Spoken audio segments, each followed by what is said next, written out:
আসসালামু আলাইকুম দর্শক, আজকের এই ভিডিওতে আমি আপনাদেরকে দেখাবো একটা 5.5 গোড়া সোলার পানির পাম্প। দেখতে পাচ্ছেন কিভাবে পানি উঠতেছে, মাত্র 5.5 গোড়া প্যানেলের মাধ্যমে পানি উঠতেছে। আর আমাদের সাথে আছে মুস্তাফিজুর ভাই। ভাই কেমন আছেন? জি ভাই, আলহামদুলিল্লাহ ভালো। আপনি কেমন আছেন ভাইয়া? এই তো ভালো আছি। তো ভাই আপনাদের প্রতিষ্ঠানে কিভাবে আসবে, লোকেশনটা বলে দিবেন। আমাদের প্রতিষ্ঠানে আসতে গেলে স্ক্রিনে নাম্বার এবং আমাদের অ্যাড্রেস সব দেওয়া থাকবে। তারা ওই অনুযায়ী আমাদের প্রতিষ্ঠানে আসবে এবং হোয়াটসঅ্যাপ বা ইমোতে ভিডিও কলে ফোন দিয়ে ওনারা কথা বলতে পারবে। আচ্ছা, তো আমরা সর্বপ্রথম পাম্প সম্পর্কে একটু জেনে নিব। ভাই এটা কত গোড়া পাম্প? এটা 5.5 গোড়া পাম্প। দেখেন পাম্পের পানির স্পিড ভাইয়া। আচ্ছা, আমরা ধীরে ধীরে আপনাদেরকে দেখাবো, আমাদের সাথেই থাকবেন। যদিও এটা মাঠ, এই জন্য আসলে একটু ময়লা। আমরা দেখতে পাচ্ছেন কিভাবে পানি উঠতেছে, দেখুন পানির স্পিডটা দেখুন দর্শক, পানির স্পিডটা দেখেন ভাই। আচ্ছা, এটা হচ্ছে মাত্র 5.5 ঘোড়া। এটা হচ্ছে কত ইঞ্চি বোরিং? 8 ইঞ্চি বোরিং। 8 ইঞ্চি বোরিং। আর 5.5 ঘোড়া ডেলিভারি কত ইঞ্চি? 4 ইঞ্চি ডেলিভারি। এটা 4 ইঞ্চি ডেলিভারি। তো দর্শক দেখতে পাচ্ছেন, আমরা সাবমার্সিবল পাম্পের সম্পর্কে আপনাদের জানিয়ে দিলাম। এখন প্যানেল সম্পর্কে জানাবো। এই যে এখানে প্যানেলগুলো দেওয়া আছে, এই প্যানেলগুলো কত ওয়াট করে আর কত? ভাই এটা হচ্ছে লুঞ্জি 610 ওয়াটের N type bifacial solar panel দেওয়া আছে। এখানে 7320 ওয়াট সোলার প্যানেল দেওয়া আছে। 7320 ওয়াট সোলার প্যানেল, 320 ওয়াট। জি জি। তো দর্শক এই যে এখানে দেখতে পাচ্ছেন সোলার প্যানেলগুলো বিছানো হয়েছে স্ট্রাকচারের মাধ্যমে। আমরা স্ট্রাকচারটাও আপনাদেরকে দেখিয়ে দিব। আপনারা যদি এই ধরনের প্রজেক্ট করতে চান তাদের সাথে যোগাযোগ করতে পারেন। ভাই স্ট্রাকচার সম্পর্কে একটু বলবেন। ভাই এই যে আপনি দেখেন স্ট্রাকচারগুলো কত হেভি করে দেওয়া আছে, নিচে কিন্তু ঢালাই করে দেওয়া আছে। আপনি দেখেন যে ঢালাই করে দেওয়া আছে আমাদের এই রকম। আর আপনি হচ্ছে প্যানেলের কোয়ালিটিটা ব্যাক সাইড থেকে দেখান। এই যে প্যানেলের কোয়ালিটিটা পিছন পাশ থেকে চার্জ হয়। এটা হচ্ছে N type bifacial LONGi authorise panel. আর এগুলা কি আপনারা নিজস্ব লোকের মাধ্যমে করে দিয়েছেন? জি, এগুলো আমাদের নিজস্ব। এগুলো সারা বাংলাদেশে যাদের এই সোলার সেটআপ বা সোলারের পাম্প প্রয়োজন, তারা আমাদের যারা আছে নিজস্ব লোক আছে, তারা নিজেরা যে এগুলো সেটআপ করে দিয়ে আসে। তো দর্শক আমরা এখন পাম্পের ওনারের সাথে কথা বলবো। ভাই আপনার নামটা একটু বলবেন। আমার নাম বুলবুল আহমেদ জিয়া, ডাকনাম জিয়ারুল ইসলাম। ভাই আপনি এই যে পাম্পটা করেছেন, মানে কেন এই ধরনের চিন্তা ভাবনা করলেন আপনি?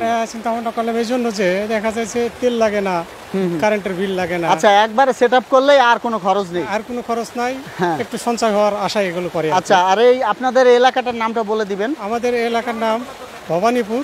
হ্যাঁ, এটা হচ্ছে ভবানীপুর থানা, গাংনী, জেলা মেহেরপুর।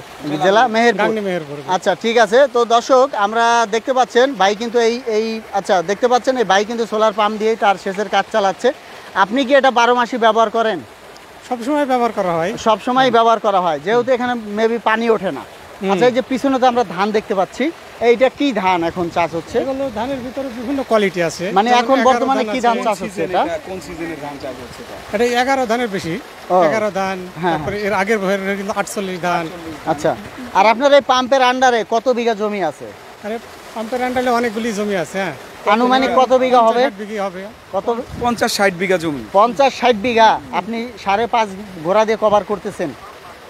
মোটামুটি ধরেন যে 5.5 ঘোড়া দিয়ে মানে হয়েছে, টুকটাক হয়ে যায় আর কি, হয়ে যায়। পানির ফ্লো 7.5 ঘোড়ার যেরকম আসতেছে, এটা 7.5-এর থেকেও বেশি পানি আসতেছে। আচ্ছা, এমন একটা বিষয়টা হচ্ছে কি, যেমন ধানের জমি হয়তো কিছু আছে, অন্যান্য হ্যাঁ, এজন্যই পানিটা আর কি হয়ে যায়।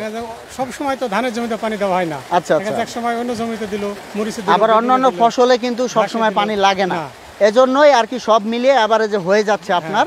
তো দর্শক আমরা কিন্তু ভাইয়ের মুখ থেকেই আপনাদেরকে জানিয়ে দিলাম, যে পাম্পের মালিক তার কাছ থেকেই কিন্তু আমরা জেনে নিলাম। তো ভাই আপনি এটা কতদিন ধরে ব্যবহার করতেছেন? এটা 1 বছরের নাই, তবে কাছাকাছি 1 বছরের মতো। তাই আপনি কি সন্তুষ্ট যে সার্ভিসটা পেয়েছেন? আচ্ছা, সন্তুষ্ট আর কি। তো অন্যান্য যারা কৃষক ভাইয়েরা আছে তাদেরকে কি আপনি উৎসাহিত করবেন? অবশ্যই উৎসাহিত করতে হবে। আচ্ছা, আপনি যতটুকু পেয়েছেন আর কি এই হিসাবে তারাও করতে পারে আর কি। নাজুল ভাই আপনি একটু ওইদিকে দেখান, ওই যে কারেন্টের দেখেন পিলারগুলো দেখাই দেন। আপনি দেখো কারেন্টের লাইন থাকতেও আপনি দেখেন ভাইয়া এখানে সোলারের পাম্প করতেছে, কারণ এখানে কারেন্টের কোনো প্রয়োজন নাই। একদম নিরবিচ্ছিন্ন সকাল থেকে সন্ধ্যা পর্যন্ত কোনো ইলেকট্রিসিটির ঝামেলা নাই। এটা নিরবিচ্ছিন্ন চলতেছে পাম্পটা এখানে। আচ্ছা, তো দর্শক আমরা কিন্তু 5.5 ঘোড়া একটা সোলার পাম্পের সেটআপ আপনাদেরকে দেখিয়ে দিলাম। ভিএফডিটা সম্পর্কে একটু বলে দিবেন ভাই। ভিএফডি, হ্যাঁ ভাই আপনি একটু ভিএফডিটা দেখান একটু। আচ্ছা দর্শক দেখুন কত ইজি, এই দেখুন কোনো ঘর নেই।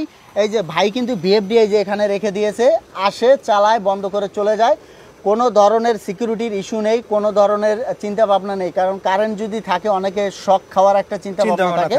ভাইয়ের কোনো টেনশন নেই, এই যে খাম্বার সাথেই কিন্তু দিয়ে দিয়েছে ভিএফডিটা দিয়ে দিয়েছে। আচ্ছা ভাই, ভিএফডি কেন ব্যবহার করেন আপনারা? ভিএফডিটা ব্যবহার করা হয় যে রোদের কম বেশি, কারণ সব সময় রোদ তো 8টা থেকে 12টার একটা পাওয়ার, 12টা থেকে 3টার একটা পাওয়ার। আচ্ছা, মানে ভোল্টেজটা মেইনটেইন করে, এজন্যই শুধু ভিএফডিটা দেওয়া, আর কোনো কাজ নেই ভিএফডির। এটা হচ্ছে ডিসি টু ডিসি, সাবমার্সিবল ও ডিসি, বিদ্যুৎ ও ডিসি। ভাই আমি আপনাদেরকে ঠিকানাটা বলে দিচ্ছি, বাংলাদেশ ইহাই trading, Nawabpur complex, 3rd floor, 396 number shop. এখানে আসলেই আপনারা আমাদের অফিসিয়ালি যোগাযোগ করতে পারবেন আমাদের সাথে। তো দর্শক, স্ক্রিনে থাকা নাম্বারে ইমো থাকবে, হোয়াটসঅ্যাপ থাকবে, এগুলাই ভিডিও, এইগুলাই আপনারা যোগাযোগ করবেন। আর প্রাইসটা সম্পর্কে জানতে আপনারা ইমো হোয়াটসঅ্যাপে নক দিবেন। ধন্যবাদ।